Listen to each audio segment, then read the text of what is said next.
नल भयो साट्याको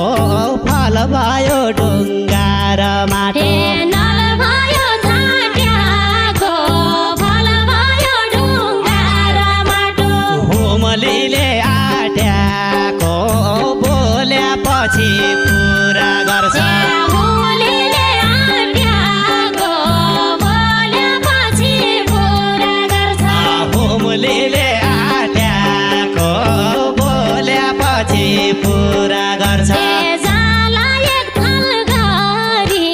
म पन बाबुकी छोरी जाला एक थाल गरी म पन बाबुकी छोरी